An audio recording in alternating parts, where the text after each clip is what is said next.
Então, alunos, nós já vimos como os ângulos são, o que é formado um ângulo, as características de um ângulo, por exemplo, que eles são formados de duas semirretas que partem da mesma origem. Vimos que os ângulos, na verdade, são utilizados em tudo, desde a construção de uma casa, de um telhado, em algum objeto da casa, em algum móvel, tudo utiliza um certo ângulo. Vimos também como construir o ângulo utilizando o transferidor. Constrói uma semirreta, depois caça outra semirreta e encontra o valor desejado. Agora vamos classificar os ângulos de acordo com a sua abertura, porque os ângulos eles são classificados de acordo com a sua abertura interna. O primeiro tipo de ângulo que a gente vai classificar é o ângulo reto. Esse ângulo aqui ele é muito utilizado por pedreiros na construção. Desde a construção de uma parede, se utiliza muito o ângulo reto. Aquele esquadro que os pedreiros utilizam, na verdade, ele tem um ângulo reto na sua construção. Uma parede, para não ficar muito aberta ou muito fechada, tem que estar dentro do esquadro. E o esquadro corresponde a um ângulo de 90 graus. O que é um ângulo de 90 graus? É quando você vai ter uma reta vertical e uma reta horizontal que se cruzam. E aí a sua abertura interna formará um ângulo de 90 graus. Por exemplo, ó, se a gente perceber, ó, essa parte aqui do quadro, esse contorno, como que eu posso chamar isso aqui? Essa moldura do quadro, perdão, com essa outra aqui forma um ângulo de 90 graus, ó. Esses cantinhos aqui, ó, todos têm 90 graus. Então, para você fazer um guarda-roupa, tem que ter tudo certinho os cantinhos com 90 graus, senão a porta vai ficar mais aberta ou mais fechada. Então, ele é muito utilizado na casa, em construções, o ângulo de 90 graus. Então, a sua abertura é de 90 graus. Geralmente vem esse quadradinho com pinguinho no meio para representar um ângulo de 90 graus, certo, pessoal? Então, o ângulo A ou B é um ângulo reto, é um ângulo de 90 graus. Segundo tipo de ângulo, um ângulo raso. Um ângulo raso é como se fosse dois desses juntos, de um lado e do outro, ó.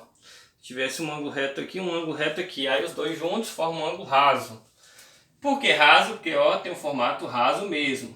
Ele recebe dois nomes, ou raso ou de meia volta. Por que meia volta? Porque ele corresponde à metade de um ângulo de uma volta. A metade de uma volta, 180, porque uma volta é 360 graus. Então o ângulo ACB é um ângulo raso, quando você tem uma semirreta oposta a outra semirreta. Pegando o transferidor, ó, só para a gente perceber que realmente nós temos um ângulo de 180 graus. Prosseguindo aqui, nós temos aqui um ângulo nulo. O que é um ângulo nulo? Ângulo nulo é quando as duas semirretas, está vendo essas duas semirretas aqui, ó? Elas não saíram, elas ficaram as duas, uma paradinha em cima da outra. Então é aquele ângulo parado, que não se movimenta. É quando as duas semirretas ficam uma em cima da outra sem movimentar. Ele é chamado de ângulo nulo, é o ângulo de 0 grau, é quando não tem abertura nenhuma. Aí aqui nós temos o ângulo agudo e obtuso que foram baseados no ângulo reto. Então, para mim formar o agudo e obtuso, eu baseio no reto. Por que eu baseio no reto? Ó, o que é um ângulo agudo? O ângulo agudo é um ângulo menor do que o 90 graus. É um ângulo mais fechado do que o de 90 graus. Então, a sua abertura vai ser de 0 até 90 graus. Acima de 0 até 90 graus. Eu não posso ter um ângulo agudo com 90, 91, o máximo vai ser 89 e os quebrados. Não pode chegar a 90 graus nunca. Então vai ser um ângulo mais fechado do que esse. Por exemplo, esse meu ângulo aqui agudo, medindo aqui com o meu transferidor, ele mede 60 graus. Então por que ele é agudo? Porque ele é menor que 90 graus. A sua abertura é mais fechada do que 90 graus. Já o ângulo obtuso vai ser um ângulo mais aberto que 90 graus e mais fechado que 180. Então é um ângulo maior que 90 e menor que 180. Então ele vai de 91 até 179 uns quebrados. Ele não pode chegar a 180. Então o ângulo obtuso vai ser maior, mais aberto do que esse. Ó, você pode observar que ele é mais aberto, ó, do que esse daqui, ó. Medindo esse daqui, ó, origem com origem, nós vamos ter um ângulo aqui de 120 graus. Usando o meu transferidor aqui, eu percebi que esse ângulo mede 120 graus. 120 é maior do que 90. Então, o ângulo obtuso é um ângulo maior que 90 e menor que 180. Aí aqui nós temos um ângulo muito parecido com o ângulo nulo, que é o ângulo de uma volta. O que que muda ele? Se você olhasse e não observasse essa setinha, você ia ver que é a mesma coisa. Mas tem uma coisa que muda. O que muda realmente é essa setinha. O que que é um ângulo de uma volta? O ângulo de uma volta é o ângulo de 360 graus. É quando você, por exemplo, eu estou parado. Então eu estou representando um ângulo de 0 grau. Aí eu vou e dou um giro e volto para o mesmo lugar. Quando eu volto para o mesmo lugar, eu dei um giro completo de 360 graus. Então essa é a diferença dos dois. O ângulo nulo é um ângulo parado. E o ângulo de 360 graus é aquele ângulo que você dá uma volta completa e volta para o mesmo lugar. Então por isso ele recebe o nome de ângulo de uma volta.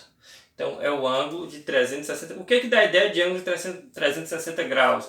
O giro de um relógio, por exemplo, quando dá o giro completo no relógio. Por exemplo, a Terra gira em torno dela 360 graus, né? Por exemplo, ela dá uma volta completa e volta para o mesmo dia, para a mesma hora no outro dia. Então ela está dando um giro de 360 graus também. Que mais? Uma roda, quando está rodando no chão, ela está dando um giro. Só que ela dá vários giros, né? Mas quando dá um giro, está dando uma volta de 360 graus. Então são vários objetos que a gente pode notar que dá a ideia de um giro de 360 graus. Então os ângulos são classificados em reto, é o de 90, raso é o de 180, que tem esse formato. Nulo é quando as duas têmporas estão uma parada em cima da outra sem movimentar. Agudo, está um pouco apagado aqui que eu acabei apagando, é aquele ângulo menor do que o de 90. Obtuso é o maior do que o 90 e menor do que o 180. E o de uma volta é o que dá um giro completo.